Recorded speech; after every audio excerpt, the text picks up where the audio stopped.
Okay, we're doing it. We're gonna head to the impound. That's what we're doing. We're gonna go head down there and we're gonna see what's available. Make sure this damn thing is charging.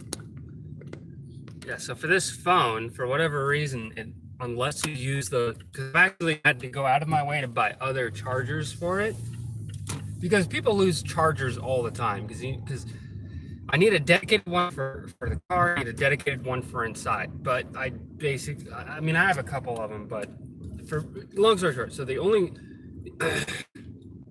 on this phone, the only charger that actually works on it is the one that came out of the box with it. It's USB Type-C. Any other charger, for whatever reason, it will slow charge. It's like, damn, like phone like recognizes the exact charger that it came with in the box. So any other charger, it'll slow charge with. And like when I say slow, it takes like 12 hours to fucking charge. It's like, come on, man. And every time I find it, I lose it, like almost immediately. So I have no idea where it's at right now. But we're gonna go to the impound lot. We're gonna see what's available. I was looking at pictures on the Craigslist ad, and there was a Dodge Caliber there. Now that picture was obviously taken a while back, probably days ago, maybe a week or two ago. But still, in that picture, there's a Dodge Caliber. I'm gonna go see if we can pick one up.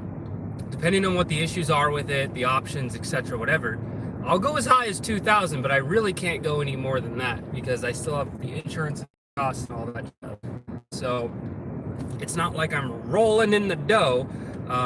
Like 2,000 for a vehicle is like my upper limit. Like I really cannot stress it. I can't go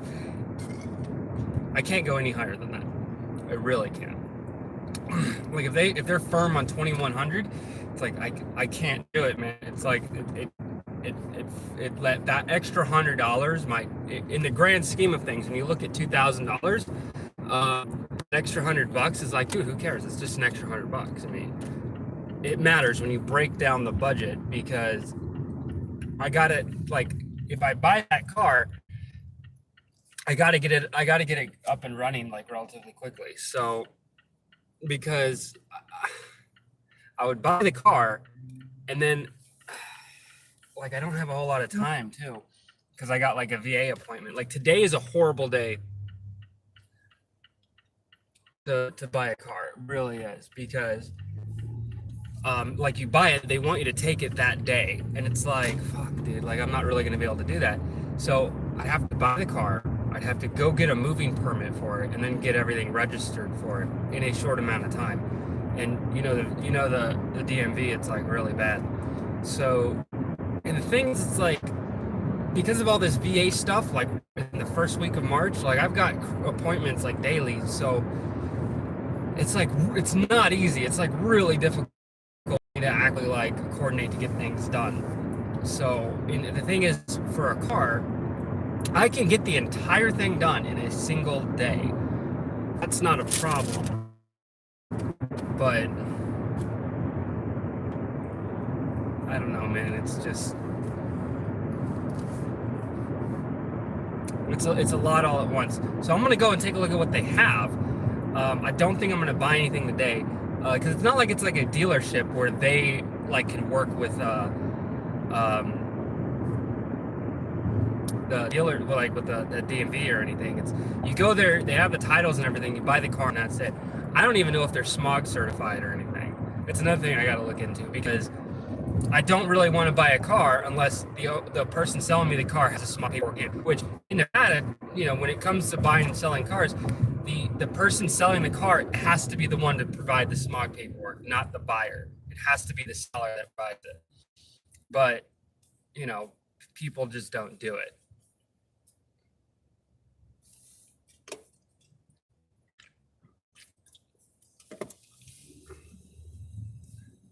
And it's like, I'll be talking to people back and forth. And there's been a couple deals, not on a Caliber, but on other vehicles I've been looking at.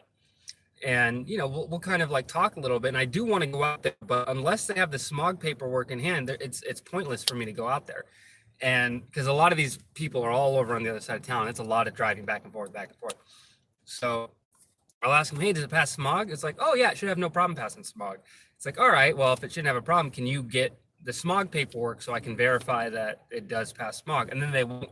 It's very simple. Can you just get the smog paperwork? No, we're not going to get the smog paperwork for you. It's like, all right. Because they know that there's something wrong with the car where it won't pass smog. If it doesn't pass smog, you can't register it. You can only register and drive a vehicle in this state if it passes smog, which is so freaking dumb, man. I mean, I get why we have smog, but it's just, it makes things really hard. I mean, if you think about it, by having people to do smog, it creates a financial burden, right? So people that want to be able to get a cheap car and drive it, they can't. So because it can't, and I understand the whole environment thing, but like the cost to manufacture a car, as far as emissions go, like when you want to talk about green planet and all this shit, to manufacture a brand new car, that's like the entire lifetime that a car would emit emissions, just using standardized gas. And it's like, now here's the thing, I'm not a climate change denier. I believe in the science behind it and everything, but I'm all about practicality. When people talk about recycling, it's reduce, reuse, recycle. Everyone jumps to recycle. People do not want to reduce their consumption, and people don't want to reuse old shit. Like that's super beneficial. Like if you want to talk about being green, like, well, I bought an electric vehicle. Did you buy it brand new? Well, yeah. It's like, well, then you're not fucking helping. If there is a used electric vehicle and you want it all pro green and stuff, buy the used electric vehicle, because you're not increasing the carbon footprint. Maybe, well, technically you are to a small degree because you do have to charge the damn thing, but it's like people are just so, like, they have this whole lifestyle, trendy, whatever, like go green, go vegan, all this shit in their heads, but they don't really understand the ramifications of it. It's like if the entire planet was vegan, the farming industry, that's a big factor when it comes to emissions, more so than actually like cattle and stuff. Well, hold on, I'm kind of getting off on a tangent here. Yeah, the meat industry, yeah, does it raise emissions? Yeah. When they say the whole thing about like, oh, there's so many cows and they're farting and it creates greenhouse gases, it's like, shut the fuck up. You fart. You know how many human beings on this planet there are? You know how many of us fucking fart on a daily basis? Shut the hell up. They're all selfish. They don't include themselves in the equation. They don't. Oh yeah. So I saw this vehicle right now. So I was looking at a Chevy HHR, right? Yeah, it's comparable. It's within my budget. And I was like, let me check this out. And I called my insurance company, and because of the Chevy HHR does have some brake line issues, it drastically increases your insurance costs.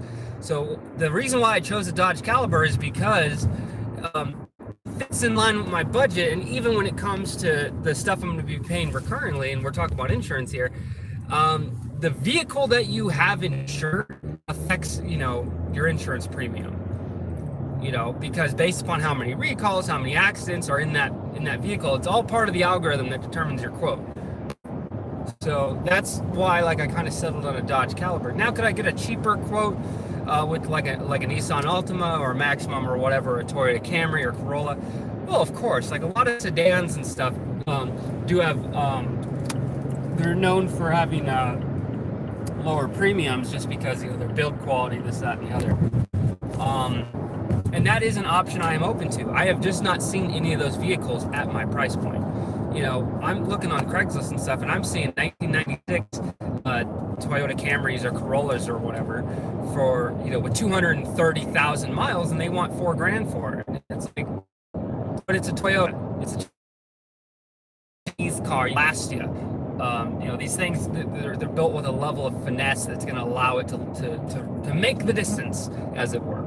So I'm just kind of staying away from Ford. In my experience, I haven't had the best history at Fords. The Ranger, I loved the Ranger, but it's given me problems within the first 2 weeks that I had it. I mean, I drove it from Washington to down here, and then in the first 2 weeks that it was in Las Vegas, the fucking radiator cracked. I mean, so that could have been anything.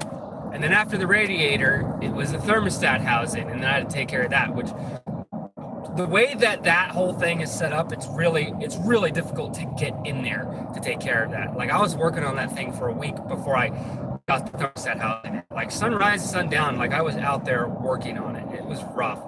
But I installed the radiator, thermostat housing, new thermostat, all that stuff on my own.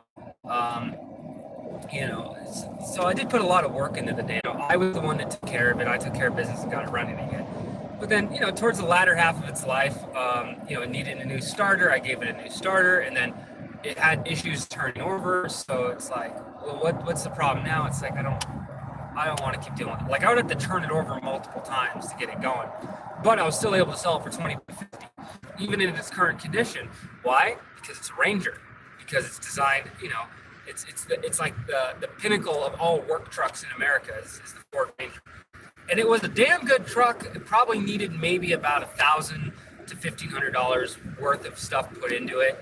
I mean, I was seeing Rangers do that truck. I mean, hey man, you buy it for $2,000, you put a $1,500 into it. There you go. You got exactly. You put into exactly how much it was worth. And for me, I paid $1,000 for it. I ended up putting in $1,000 into it over time. changing tires and stuff like that. Routine maintenance stuff to kind of keep it up to date, make sure it's good to go. And I did that. And once my overall investment was $2,000, it's like, now that's as much as I paid for it. I don't want to put up anymore. So that's what I'm kind of willing to do with a vehicle. When I buy a vehicle, I gauge how much money I'll put into it before I call it a loss. But tires are important. Not a lot of people understand how important tires are. Tires are like your shoes, man. If your tread gets too low, don't fucking ride it out, man. Change that shit like as soon as you can, as soon as it's feasible, because it's gonna benefit you in the long run. Because tires are like shoes, right? If you have bad tires, if you have bad shoes, it's gonna affect your feet. It's gonna affect your brakes. It's gonna affect your rotors. In which case that's going to affect your axles. In which case your suspension is going to get a little fucked. I mean, you take care of your tires, it's going to take care of the rest of you. You take care of your brakes, it's going to take care of the rest of you. You take care of your rotors, it's going to take care of the rest of you. Okay, that's the way that these things are designed. The way that these things are made. With a lot of vehicles, with diesel or gas engines, these things are designed with moving parts, and these moving parts need to be taken care of. They need to be addressed. Same goes for electric vehicles. Any moving part needs to be addressed regularly. All right, moving parts over time due to friction, they wear and tear. Okay, it's like you could have like awesome tires that cost like $250 a piece.